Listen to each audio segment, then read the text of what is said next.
একদিকে যখন সিজিও কমপ্লেক্সে চলছে আরজি কর মেডিকেলের প্রাক্তন অধ্যক্ষ সন্দীপ ঘোষের জিজ্ঞাসাবাদ, তখনই অন্যদিকে ফের পিতামাতা হওয়া এখনো কি স্বপ্ন? অ্যাপোলো ফার্টিলিটির সাথে আপনার পিতামাতা হওয়ার স্বপ্ন পূরণ করুন। বিনামূল্যে পরামর্শের জন্য কল করুন 9953922843। আরজি কর মেডিকেলে পৌঁছলো সিবিআই।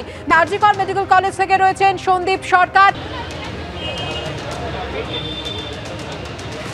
দেখো, গতকালও একটা দীর্ঘ সময় সিবিআই এর এই টিম তারা এসেছিলেন এবং হাসপাতালের 4 তলার সেমিনার রুমের পিছনের দিকের একটা অংশ, যে জায়গা থেকে ওই তরুণী চিকিৎসকের রক্তাক্ত মৃতদেহ মিলেছিল, পরবর্তীতে জানা যায় যে ধর্ষণ এবং খুনের অভিযোগ। সেই ঘটনাস্থলে গতকাল সিবিআই এর বিশেষ টিম তারা 3D স্ক্যানার নিয়ে এসেছিলেন। বেশ কিছু সায়েন্টিফিক এক্সামিনেশনের প্রয়োজন ছিল, সেই সায়েন্টিফিক এক্সামিনেশনের কারণে বিশেষ ধরনের যন্ত্র নিয়ে তারা আসেন এবং একটা লম্বা সময় তারা এই হাসপাতালের 4 তলার অংশে কাটান এবং কাল সন্ধ্যের পর তারা চলে যান হাসপাতাল ছেড়ে।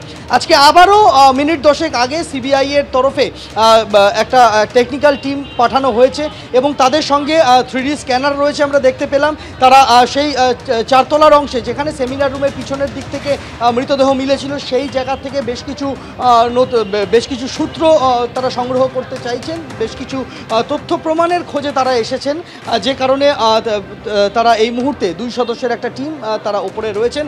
তাদের সঙ্গে রয়েছেন কেন্দ্রীয় আধা সামরিক বাহিনীর জওয়ানরা। গতকাল প্রায় 5-6 ঘন্টা তারা সরেজমিনে ঘটনাস্থল পরীক্ষা করেন। আজকেও তারা আবারও এসেছেন হাসপাতালে। এই গেল সিবিআই এর তরফে ঘটনাস্থলে থেকে তথ্য প্রমাণ সংগ্রহের প্রক্রিয়া। আর আমরা জানি যে আজকে সিজিও কমপ্লেক্সে আরও একবার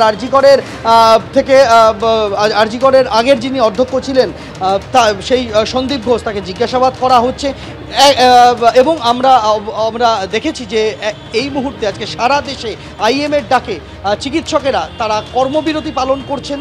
অর্থাৎ সব মিলিয়ে বলা যেতে পারে এই ঘটনায় আরজি কর কাণ্ডের বিচার চেয়ে যারা পথে নেমেছেন তাদের সংখ্যা কিন্তু ক্রমশ বাড়ছে এবং সিবিআই এর ওপরে অবশ্যই একটা চাপ তারা রাখতে চাইছেন যে দ্রুত তদন্ত প্রক্রিয়া শেষ করে তারা যিনি অভিযুক্ত, যারা অভিযুক্ত তাদেরকে সামনে নিয়ে আসুন। আমাদের দাবি যেগুলো আছে সেগুলো আমরা চাই যে এই ঘটনাটি কেন ঘটলো এবং এই ঘটনার পেছনে কারা কারা আছে, তার জন্য যাকে যাকে তদন্ত করা দরকার, যেভাবে তদন্ত করা দরকার সেটা হোক। উনি যখন ছিলেন সেই সময় এই ঘটনাটা ঘটেছে, সেই দায়টা তো ওনাকে নিতে হবে। মানে সেই দায়টা কেন হলো, কী জন্য হলো, এই প্রশ্নের উত্তর তো কে দেবে? উনিই দেবেন।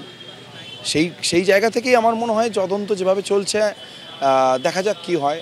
আমার মনে হয় যারা এর পেছনে আছে তাদের সবার নাম সামনে আসা উচিত। সেই জায়গাটাই আমরা জানতে চাই, সেটাই এখন জানতে চাই। এবং আমাদের আরও যা দাবি আছে যে ওই এক্স প্রিন্সিপাল বা যিনি এমএসভিপি ছিলেন তখন বা অ্যাসিস্ট্যান্ট সুপার, তারা যেন ইন ফিউচার কোনোরকম কোনো অ্যাডমিনিস্ট্রেটিভ পোস্ট বা কোনোরকম কোনো অথরিটিতে না থাকে।